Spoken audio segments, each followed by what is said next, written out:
we have at least 19 members of Congress who will be introducing today a 12-page House resolution detailing misconduct at the highest levels of the Department of Justice and Federal Bureau of Investigation. It will be outlining FISA abuse, how and why the Hillary Clinton email probe ended, and how and why the Trump-Russia probe began.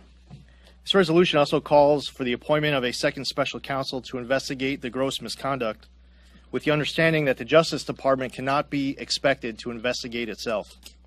It's very important to note that the ranks of the DOJ and FBI are filled with amazing, patriotic Americans who love their job, take their oaths seriously, and perform their jobs objectively with much respect for the rule of law. These are historic, legendary agencies that require transparency and accountability regarding the misconduct that took place. It is important for these exceptional public servants and these important agencies to continue their work moving forward stronger than ever before. As the resolution states, the concerns of the American people are serious, and the issues requiring an immediate, unbiased, independent, and thorough investigation are broad. In just the past few days, we learned that the DOJ, FBI, or both, appeared to have planted at least one person into Donald Trump's presidential campaign to infiltrate and surveil the campaign. This action alone reminds us of just how necessary this resolution is, as well as the appointment of a second special counsel. First, we will discuss some of the misconduct related to how and why the Hillary Clinton email probe ended. Then we will get into details related to the FISA abuse that took place. And finally, we will discuss the misconduct with regards to how and why the Donald Trump-Russia probe began. With regards to Secretary Clinton, federal law and State Department rules, regulations, and protocol were violated with her use of a private email server in her Chappaqua, New York home. Official communications were transmitted on an unsecured server and included emails that contained classified information when they were sent, in addition to other emails which were retroactively deemed classified by the Department of State. Former FBI Director James Comey has acknowledged that 65 of these illicit emails were classified as secret and 22 were classified as top secret. There is significant evidence that the use of this private server by Secretary Clinton was meant to avoid compliance with the Freedom of Information Act, 5 U.S.C. 552, and done to obstruct justice by not having to turn over incriminating emails in the case of a subpoena. Various sensitive emails subject to grand jury and congressional subpoenas were destroyed on Secretary Clinton's private server through the use of BleachBit software and the destruction of hardware before they could be obtained by investigators in March 2015. In a September 2015 meeting between then Attorney General Loretta Lynch and then Director Comey, the Attorney General instructed Director Comey to refer to the Clinton email investigation as a matter, thus watering down the severity of the investigation and aligning the Justice Department's rhetoric with the messaging of the Clinton campaign. Cheryl Mills, who served as counselor and chief of staff to Hillary Clinton during her tenure as Secretary of State, was offered immunity from prosecution in exchange for access to her laptop that contained many of the questionable emails. According to transcripts obtained by the Senate Judiciary Committee, former Director Comey was prepared to exonerate Hillary Clinton as early as April or May of 2016 when he began to draft a statement announcing the end of his investigation before up to 17 key witnesses, including Secretary Clinton herself and several of her closest aides, were even interviewed. Comey contradicted these transcripts when he stated during sworn testimony before the House Judiciary Committee on September 28, 2016, that he made the decision not to recommend criminal charges for Secretary Clinton after she was interviewed by the FBI on July 2, 2016. Director Comey, in the final draft of his statement, allowed FBI agent Peter Strzok to replace grossly negligent, which is legally punishable under federal law, with extremely careless, which is not legally punishable under federal law. Federal law states gross negligence in handling the nation's intelligence can be punished criminally with prison time or fines. There's also the June 27, 2016 infamous meeting between A.G. Lynch and former President Bill Clinton aboard her plane on the tarmac in Phoenix, Arizona. Immediately thereafter, Hillary Clinton was exonerated. On July 5, 2016, Director Comey violated DOJ rules and unilaterally exonerated then presidential candidate Hillary Clinton in a public statement to the media. One day later, on July 6th of 2016, an announcement followed from A.G. Lynch that the DOJ investigation into then presidential candidate Hillary Clinton would be formally closed with no charges. In September 2016, the FBI, during examination of the personal laptop of former Congressman Anthony Weiner as part of an unrelated investigation into him sending sexually explicit messages to a teenage girl, discovered previously unexamined Department of State classified emails belonging to his spouse, top Clinton aide Huma Abedin. It took until October 28th of 2016 for Director Comey to announce via a letter to the chairs of the relevant congressional committees that he was reopening the investigation to Hillary Clinton, an additional egregious delay after the FBI failed to even examine the illicit emails after the FBI discovered them on Anthony Weiner's computer. FBI Deputy Director Andrew McCabe's wife, Dr. Jill McCabe, was running for Virginia State Senate at the time, and as of October 26th, had received $675,000 in donations from the Virginia Democratic Party and Common Good VA, the leadership PAC controlled by Democratic Virginia Governor Terry McAuliffe, a longtime Clinton associate. An investigation conducted by the Office of the DOJ Inspector General noted that on October 27th of 2016, Director Comey required that Deputy Director McCabe remove himself from a conference call regarding the Clinton emails discovered on Anthony Weiner's laptop to avoid the appearance of a conflict of interest after media reports surfaced noting those questionable political donations. Further investigation to whether then FBI Deputy Director McCabe and other FBI officials sought to purposely delay the release of these illicit emails for politically motivated purposes is warranted. Throughout the Obama administration, the DOJ failed to fully investigate serious concerns surrounding former President Clinton, then Secretary of State Clinton, and the Clinton Foundation's connection to the Russian company Uranium One, which received Department of State approval to purchase U.S. uranium mines in 2010. Throughout Hillary Clinton's tenure as Secretary of State, a family foundation controlled by the chairman of Uranium One made $2,350,000 in contributions to the Clinton Foundation, which were not publicly disclosed, in violation of an agreement Secretary Clinton had with the Obama White House to publicly identify all donors. In 2010, while Russian state interests were working to both acquire a majority stake in Uranium One and to purchase American mines, Bill Clinton was paid $500,000 for a speech in Moscow by a Kremlin-linked Russian investment bank that was underwriting Uranium One stock. A confidential informant who worked with the FBI to uncover bribery and other corruption related to the Uranium One matter was threatened with reprisal by the Justice Department under A.G. Lynch when he tried to come forward in 2016. The Senate Judiciary Committee launched a probe in October 2017 to investigate the Uranium One matter, including whether federal departments and agencies such as the Department of State knew the FBI was looking into possible corruption before the deal was approved. An investigation conducted by the Office of the Inspector General noted that a multi-state investigation into the questionable dealings of the Clinton Foundation with corrupt donors was shut down in August of 2016, when pressure was asserted on the FBI by senior officials within the Obama Justice Department. The same IG's report also noted that shutting down this investigation into Clinton Foundation impropriety and influence peddling was connected to high-ranking officials in the DOJ and FBI, including A.G. Lynch, Director Comey, and Deputy Director McCabe. The same IG's report also found that Deputy Director McCabe, after consenting to the political pressure to shut down the Clinton Foundation multi-state investigation, attempted to later use unauthorized leaks to the press to create a false narrative that he was opposed to the closure of the investigation, that he did this in an attempt to salvage his reputation following revelations of questionable Clinton-connected money being donated to his wife's Virginia State Senate campaign. With regards to FISA abuse, in October 2016, the FBI and DOJ used politically biased, unverified sources to obtain warrants issued by the United States Foreign Intelligence Surveillance Court of Review, the FISA court, that aided in the surveillance of U.S. citizens, including Carter Page. The warrants grant U.S. intelligence and law enforcement agencies sweeping power to collect bulk information and conduct about collection, which results in surveillance of a broad array of private communications from the past, present, and future, including those of U.S. citizens not specifically targeted in the FISA authorized warrant. To obtain these warrants, FBI and DOJ officials submitted an unverified dossier prepared by Christopher Steele to the FISA court, failing to disclose that Christopher Steele was hired by the firm Fusion GPS, which was hired by the Democratic National Committee and Hillary Clinton campaign to prepare this dossier, and that the source was unreliable and soon thereafter was going to be terminated as a source.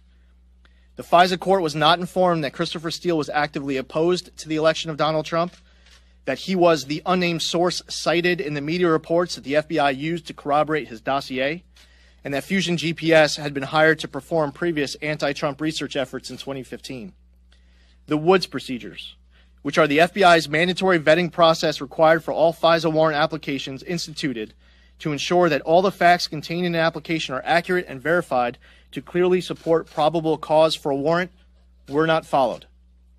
Former Director Comey admitted in sworn testimony to the Senate Judiciary Committee on June 8th of 2017 that material contained in the Steele dossier was known to be both salacious and unverified.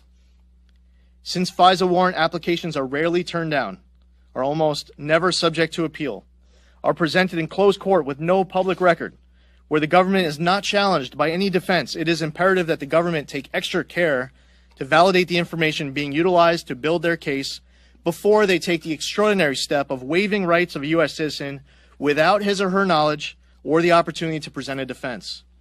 At the FISA court, the government has a responsibility not only to provide the best evidence in support of its case, but also the best evidence against its case. These deeply flawed and questionable FISA warrant applications utilizing illicit sources and politically biased intelligence were approved by the DOJ and FBI officials at the highest levels before being submitted to the FISA court. It was further not disclosed to the FISA court that the wife of fourth-ranking DOJ official Bruce Ohr worked for Fusion GPS and that Christopher Steele directly transmitted the dossier and other information through Bruce Ohr for submission to the FISA court. With regards to the Trump-Russia probe, to this day, there has not been any evidence that Donald Trump colluded with the Russians to win the 2016 election. In fact, there isn't evidence that President Trump committed any crime to win the 2016 election. The initial FBI probe into the Trump campaign and alleged collusion with Russia was launched in July 2016 based on questionable and insufficient intelligence and biased motivations.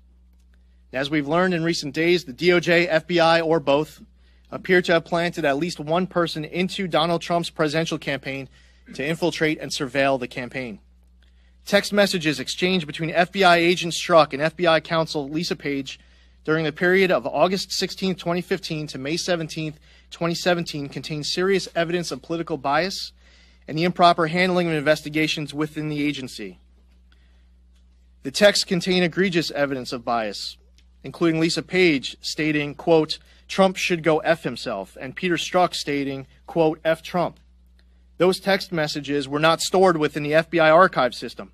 An egregious oversight blamed on a technical glitch, and even after these messages were partially recovered by the Bureau's IG in January of 2018, many unanswered questions remain regarding impropriety and bias. Former Director Comey prepared a series of 7 memorandum containing classified information, including notes on his conversations with President Trump.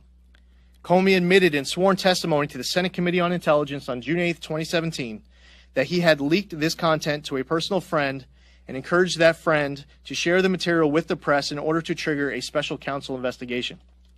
An investigation conducted by the Senate Judiciary Committee later revealed that the personal friend of Director Comey was Professor Daniel Richman of Columbia Law School, and that Director Comey provided him with 4 of the 7 memorandum. Director Comey's actions are a clear violation of non-disclosure agreements he signed as a condition of his appointment, and a clear violation of FBI protocols regarding the dissemination of sensitive information outside of the Bureau, which are based on provisions of the Privacy Act of 1974.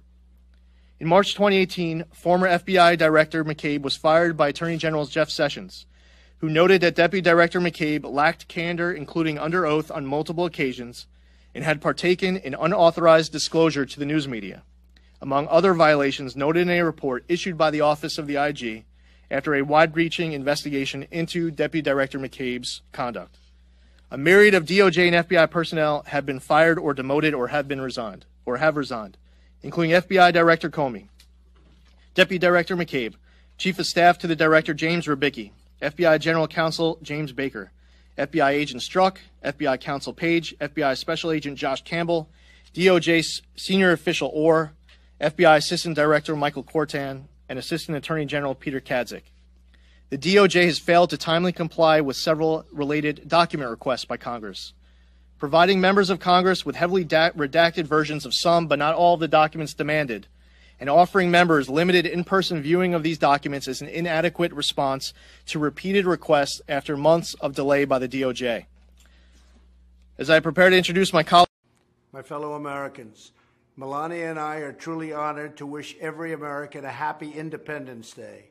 It was 242 years ago today in Philadelphia that 56 brave representatives of the American people adopted our Declaration of Independence. They announced to the world that America would be free and America would be independent. They pledged their lives, their fortunes, and their sacred honor In so doing, they forever changed the course of human history. General George Washington and his army of brave patriots fought a long, tough war with the British to win America's freedom. When they did. From Bunker Hill to Saratoga to Yorktown, American soldiers fought and died to secure our independence and to make a sovereign nation. Today, as we celebrate the 4th of July with friends and family, let us never forget that our freedom has been earned through the blood and sweat and sacrifice of American heroes, and these were great American heroes. And let us share the grateful heart of our nation with every veteran and member of the United States Armed Forces, truly special people. We are in awe of their courage, and we are eternally in their debt. Together, we honor their noble sacrifice by pledging our love and loyalty to our country, our flag, and our fellow citizens. We are and will always be one people, one family, and one glorious nation under God. Happy 4th of July, and God bless America.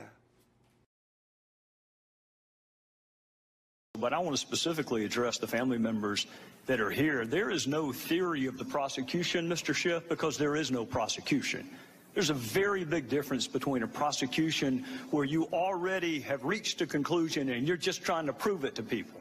This is an investigation, which is why it's so sad that nowhere in that stack that you just put up there, where the emails of Secretary Clinton, the emails of the ambassador, 50,000 pages worth of documents, eyewitnesses, that's the real tragedy.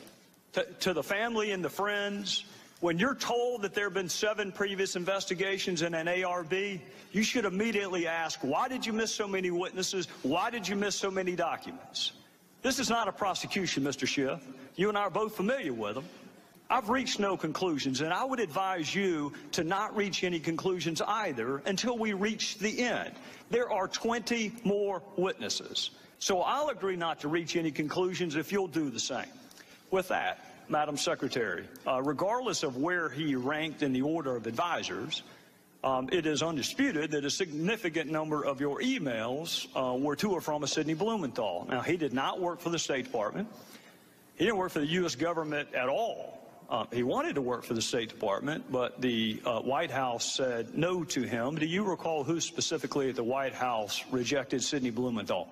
No, I do not. After he was turned down for a job at the State Department by the White House, he went to work where? I think he had a number of consulting contracts with different entities. Well, if he had a number of them, do you recall any of them? I know that he did some work for my husband. Well, he worked for the Clinton Foundation. That's correct. Okay. He worked for Media Matters. I'm sure he did. He worked for Correct the Record. I'm sure he did. When you were asked about Sidney Blumenthal, you said he was an old friend who sent you unsolicited emails, which you passed on in some instances because you wanted to hear from people outside what you called the bubble. We will ignore for a second whether or not Sidney Blumenthal is outside the bubble, but I do want to ask you about a couple of those other comments, because what you left out was that he was an old friend who knew absolutely nothing about Libya, was critical of President Obama and others that you work with, loved to send you political and image advice, had business interests in Libya, which he not only alerted you to, but solicited your help for. And you often forwarded his emails, but usually only after you redacted out any identifiers so nobody knew where the information was coming from. What does the word unsolicited mean to you?